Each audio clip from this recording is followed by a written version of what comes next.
So, how do you live your dream? Great question. Hi, I'm Don Bonnell coming at you again. And, I talked to you about, living your dreams and stepping forth. And we talked about your perfect day. And what we mean by that is if, if you didn't have to worry about money, what would you do?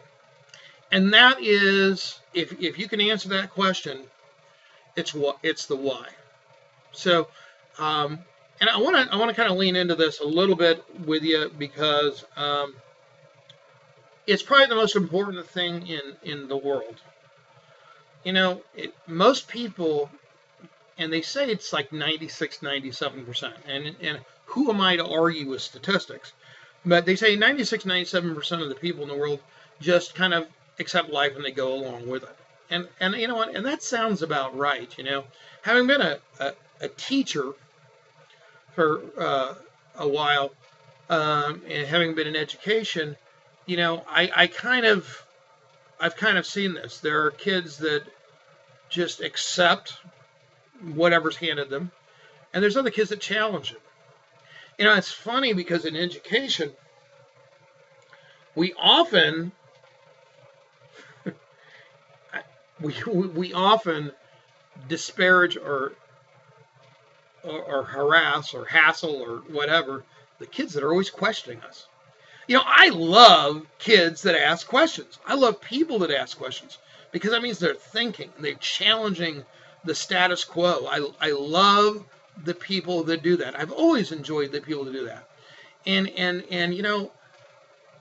that's what I want you to be able to do is I want you to challenge the status quo. I don't want you to be that 96, 97%. I want you to be that 3%, that 4%. Now I don't mean that the 3 to 4% that own everything. They talk about the 1% that owns 90% of the value. And I'm not talking about money here. I'm talking about living the way you want to live. You know, um, why do I do what I do? So I want you to do this exercise a little bit with me today because it's uh, we've been talking about living your dream. So let's talk about living your dream. We talked about that, and here's an exercise that I want you to do. This is kind of a homework assignment that I want you to do. So I'm going to kind of talk a little bit slower than I normally talk. I think I'm going to do that. And so here you are, okay? And not everybody, but most people do this better with their eyes closed. So I would recommend that. So you close your eyes, and what I want you to do is I want you to imagine yourself in the future. It could be next week. It doesn't make any difference when the future is. And you wake up. This is the perfect day exercise.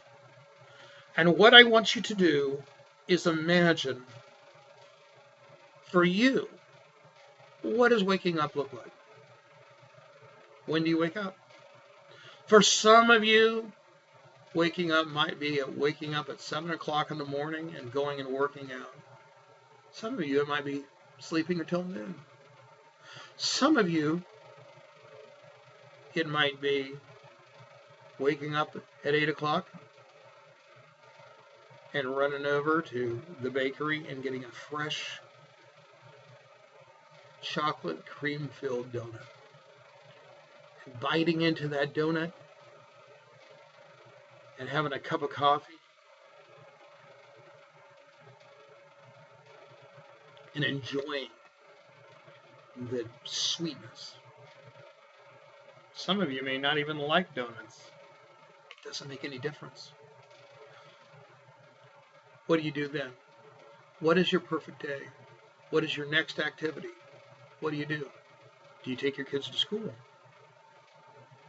Do you go play with your grandchildren?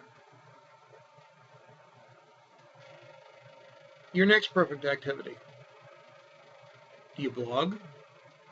Do you write letters? Do you check with your email? What do you do? What's your next activity? That's a good question. What's the next thing you do? Imagine. Visualize yourself there. What do you do in the afternoon? Where do you go for lunch? Do you get together with friends? Do you go to Panera Bread with your buddies? Do you go to Chipotle with your spouse? Are you traveling? Are you in Europe? Are you seeing all the sights in Florence and Venice? Where are you? Now, what I would like you to do is, and this is your homework assignment, told you, teacher, okay? What I want you to do is I want you to go through that and I want you to envision that. And the next time we get together, what I want to do is I want to kind of lean into that a little bit and talk about the power of creating your perfect dream, your perfect day. And we're doing this through visualization. And so until next time, this is Don Bono, and I'll see you next time. And until I see you the next time, other than doing your homework, what I would like you to do is encourage somebody.